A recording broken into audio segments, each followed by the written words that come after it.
Polling ఏరియాలో దాటి అంటే 15 పోలింగ్ స్టేషన్ల పరిధి తర్వాత ఎవరైనా ఎక్కడైనా ఉండొచ్చు.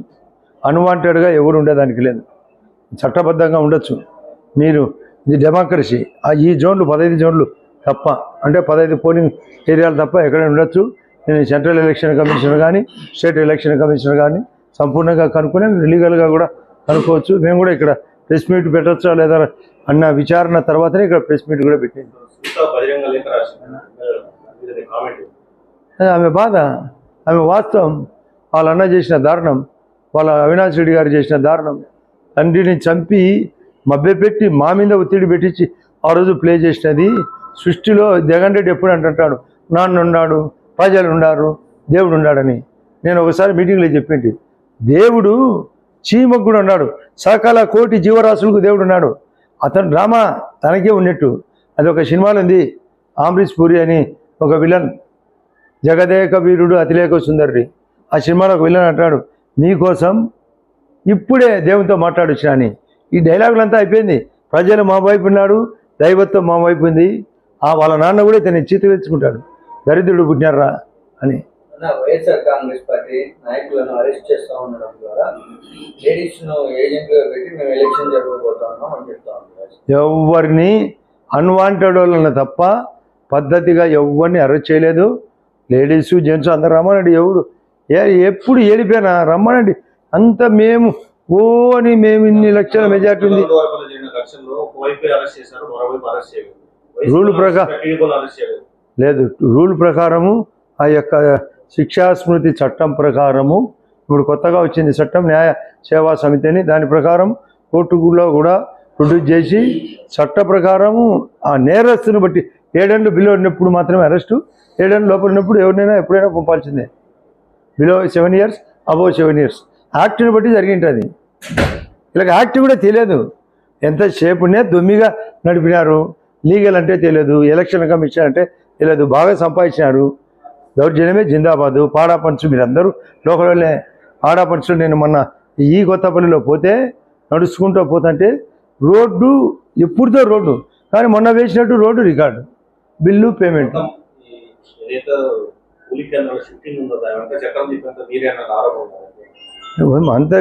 అంత గొప్పవాని అయినప్పుడు ఆరోపణ నేను కూడా స్వీకరిస్తా. నేను అంత గొప్పవానైనందుకు, నన్ను అంతగా గుర్తించినందుకు నేను కూడా ది కెపాసిటీ మోర్. ఎందుకంటే ఆయన ఎక్స్ఈఎం దాంట్లో నేను మార్చినట్టుంటే అంటే వాళ్ళు ఇంకా వేస్టేగా. అది ఎప్పుడో తెలుసుకోవాలా. ఎలక్షన్ కమిషన్ నోటిఫికేషన్ కంటే ముందు వచ్చిందా ఇప్పుడు వచ్చిందా, నా డేటా ఎంట్రీ చూసే తెలుస్తుంది. ఏం పట్టించుకోకుండా నిద్రపోయి ఏందో మేము చేసినట్టు, ఎవరో చేసినట్టు. అది ఎలక్షన్ కమిషన్ కూడా రకరకాలుగా తర్వాత క్లియరెన్స్ ఇచ్చింది. ప్రజలు కాదు, ఆన్లైన్ ఎవరు చెప్పాలి. మళ్ళీ ఓటర్ లిస్టు కానీ ఎక్కడెక్కడ బూత్ లిస్టు కానీ పోలింగ్ బూతులు అంతా ఆన్లైన్లో పెడితే ఎవరో చెప్పడం ఏంది, ఎవరో చెప్పాల్సిన పని ఏంది. తెలుసుకోవాలా క్యాండిడేట్లు కంటెస్ట్ చేసినట్టు. ఆన్లైన్ డ్రాఫ్టింగ్ను కూడా తెలుసుకోనంత అసమర్థ పార్టీ ఎందుకు రాజకీయాలు.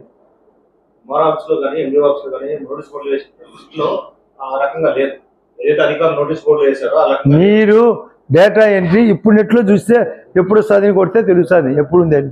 ఇది మధ్యలో క్రియేట్ చేసినది కాదు.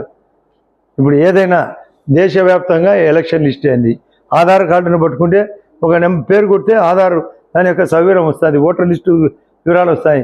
అంత సంపూర్ణంగా ఇంత ఆర్టిఫిషియల్ ఇంటెలిజెన్స్ వచ్చిన ఈ రోజుల్లో ఇంకా ముద్దు నిద్రపోయి దరిద్రపు ఆలోచనలతో వాళ్ళ పాత దౌర్జన్యం పద్ధతిలో ఆలోచన చేయడం. లీగల్ సిస్టమ్ కూడా వాళ్ళకు తెలియదు.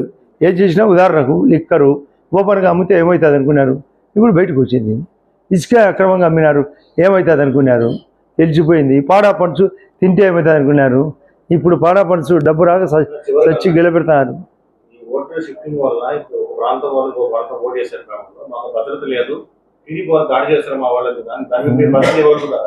అసలు ఆర్టీసీ బస్సులు 700 మంది పోలీసుల భద్రత ఉంటే అంత భయపడి అందరినీ భయపడిచ్చినారు కదా.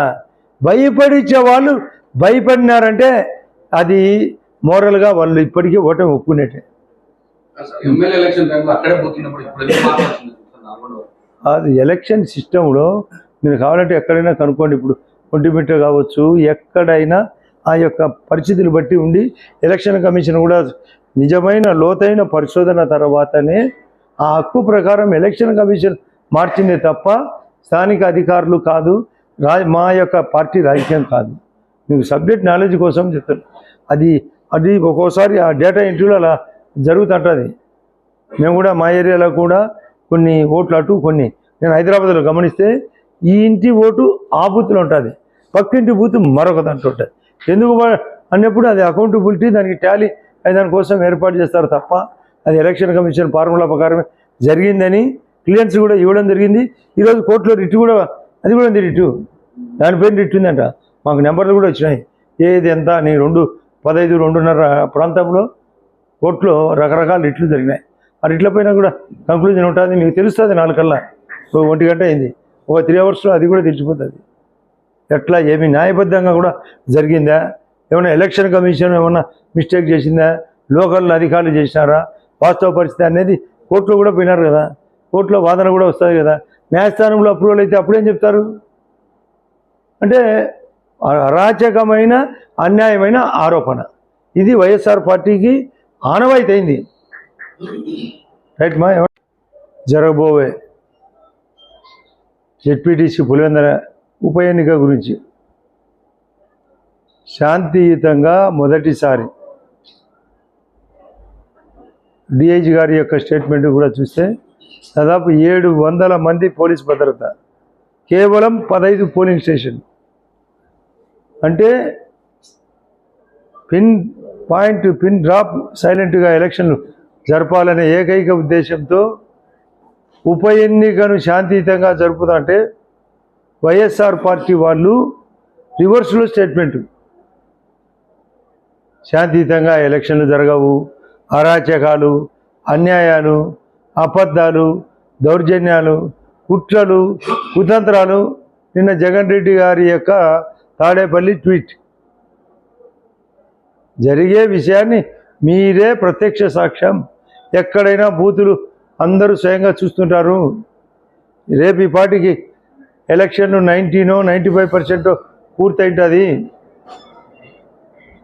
దీనంతా జాగ్రత్తగా గమనించాలా. ఎందుకు ఎలక్షన్ ఇంత భారీగా మాకు అనుకూలంగా మారిందనే దానికి చేరికలు. ఒకవైపు ఎర్రబల్లె చెరువుకు, కాలువకు హంద్రీనివా నుండి వాటర్ సప్లై, అరటి చీనీలో ఉండే అవకతవకలు సరిదిద్దడం, డ్రిప్ ఇరిగేషన్ పునరుద్ధరణ, అన్నదాత స్విగ్గీభవ పేరుతో గతం కంటే 6,500 రూపాయలు ఎక్కువ, పనిముట్లు సప్లై, ఎరువుల పంపిణీ. ఏదన్నా సమస్య మొన్న వచ్చినప్పుడు, అరటికి సమస్య వచ్చినప్పుడు వెంటనే ఇన్పుట్ సబ్సిడీ దాదాపు 90 లక్షల రూపాయలు. ఇది రైతు జోన్లో ఉంది ఈ ఎలక్షన్ అంతా. ఎక్కడ చూసినా అరటి తోటలు, కొద్దిపాటి చీని, ఎక్కడన్నా మిరప. ఈ వీటికి తగ్గట్టుగా ఏర్పాటు. దానికి తోడు సూపర్ 6లో ఇప్పటికీ 4, రేపు 15వ తేదీ నాడు 5వది. ఒకే ఒక ఐటెం మిస్సు, అది కూడా P4లో క్లియర్ చేయాలనే ఉద్దేశంతో గౌరవ ముఖ్యమంత్రి గారి ఆలోచన. అది కాకుండా నేషనల్ హైవే రోడ్డు కంటికి కనపడినట్టు 6 లైన్ రోడ్డు కావచ్చు, ముద్దనూరు, పులివెందుల, కొత్తపల్లె, కదిరి రోడ్డు కార్యక్రమం కావచ్చు. హౌసింగ్ మిస్ అయింది. హౌసింగ్ శాఖ మంత్రి స్వయంగా వచ్చి 400 కాదు 500 ఇళ్ళు అయినా ఈ యొక్క ఇళ్ళు ఏదైతే మీరు డబ్బులు కాజేసి కొందరికి ఇచ్చి కొందరికి వాటికి పూర్తి చేసే ఏర్పాటు. ఎక్కడైనా పెన్షన్ మిస్ అయినా, లేకుంటే రేషన్ కార్డు మిస్ అయినా, సందులో రోడ్డు లేకపోయినా, గ్రావెల్ రోడ్లు మిస్ అయినా ఏర్పాటు. కొన్ని చోట్ల శ్మశాన వాటిగా కావాలని అడిగినారు. ఇవన్నీ మేము గౌరవ ముఖ్యమంత్రి గారి యొక్క ఆలోచన మేరకు చెప్పినాం. మ్యాక్సిమం 100 రోజుల్లో పూర్తి చేస్తాం. కొన్ని 2వ రోజు 3వ రోజు డీకోడ్ అయితేనే, ఎలక్షన్ డీకోడ్ అయితేనే అన్నీ పూర్తి చేసి 100 రోజులే, కేవలం 100 రోజులే పూర్తి చేసేదానికి. ఇది ఒకవైపు. దీన్ని భయం పట్టుకొని, ఎలక్షన్లలో ఓటమి భయం వైఎస్ఆర్లకు పట్టుకొని, అందులో వాళ్ళ దౌర్జన్య భయం ఉన్నది, అది పోయింది. భక్తి పెరిగింది టీడీపీ పార్టీ, కూటమి పార్టీ తరఫున. అదే కాకుండా కూటమి తరఫున పోటీ చేసే లతారెడ్డి గారు స్వయంగా మొన్న కంటెస్ట్ చేసిన బీటెక్ రవి భార్య, కాబట్టి ఇవన్నీ దృష్టిలో పెట్టుకొని మేము పకడ్బందీగా ధర్మబద్ధంగా నేను 30 ఏళ్ళ పాటు నేనే మళ్ళీ రాబోతున్నాను అంటే నీకు ఇక్కడే చెక్కు జరగబోతుంది అని చెప్పడానికి శాంతియుతంగా పద్ధతిగా ఈ ఎలక్షన్లో మేము ఛాలెంజ్గా తీసుకొని మీరు వాళ్ళందరూ కూడా వచ్చినారు, వాళ్ళ తరఫున ఎమ్మెల్సీ వచ్చినారు, ఎక్స్ ఎమ్మెల్సీతో పాటు ఎమ్మెల్యేలు కొందరు వచ్చినారు, అవినాష్ రెడ్డి స్వయంగా ఎంపీగా పర్యవేక్షణ చేసినాడు. మేమైతే జగన్ రెడ్డిని కూడా రావాలని కోరినాము. కాబట్టి ఇన్ని పరిస్థితులు అనుకూలంగా మా వైపు ఉంది, వాళ్ళ వైపు వ్యతిరేకం ఉంటే వాళ్ళు తట్టుకోలేని పరిస్థితి. బాధాకరంగా మాట్లాడుతున్నారు. మేమేందో దౌర్జన్యం చేసినట్టు. మీ యొక్క బతుకే దౌర్జన్యం. మొన్న 2021లో ఒక్క లోకల్ బాడీ ఎలక్షన్లో నామినేషన్ వేయకుండా జరిగిన దాంట్లో ఇక్కడ 11 నామినేషన్లు పడితే, అక్కడ 11 ఒంటిమిట్లో నామినేషన్లు పడితే అది మర్చిపోయి ఏదో 4.5 సంవత్సరం కిందట సంఘటన ఏదో 4500 సంవత్సరాల కిందట జరిగింది అనుకుంటున్నారేమో. ఎందుకు రాష్ట్ర వ్యాప్తంగా ఈ పని చేసినారు. తిరుపతి ఉప ఎన్నికల్లో కూడా దౌర్జన్యం చేసినారు. అది లాస్ట్కు ఎలక్షన్ కమిషన్ కంప్లైంట్ మేరకు కొందరు ఉద్యోగస్తులు సస్పెండ్ కావడం కూడా జరిగింది. దౌర్జన్యం అనేది ఒక ఆయుధం వైఎస్ఆర్ పార్టీకి, మోసం చేయడం ఆయుధం ఒక పార్టీకి. లిక్కర్ కేసులో ఇరుక్కున్నాడు కృష్ణమోహన్ రెడ్డి అని, గతంలో ఆయన పాడాకు చీఫ్గా ఉన్నాడు పులిందల ఏరియా డెవలప్మెంట్ అథారిటీకి, ఆయన కూడా ఇరుక్కున్నాడు. ఒక ధనుంజయ రెడ్డి ఐఏఎస్ ఇరుక్కున్నాడు. 48 మంది ఇప్పటికే. ఈరోజు రేపు మరొక ఛార్జ్షీట్ కూడా అయిపోతున్నారు. మేము ఇసుకను కంట్రోల్ చేసినాం, లిక్కర్ కంట్రోల్ చేసినాం, అక్కడ అమరావతి కడుతున్నాం, పోలవరం కడుతున్నాం, రైల్వే జోన్ క్లియర్ చేసినాం, స్టీల్ ఫ్యాక్టరీకి వైజాగ్ స్టీల్ ఫ్యాక్టరీకి 12,000 కోట్లు ఎన్డీఏ కూటమితో మద్దతు డబ్బు కూడా జరిగింది.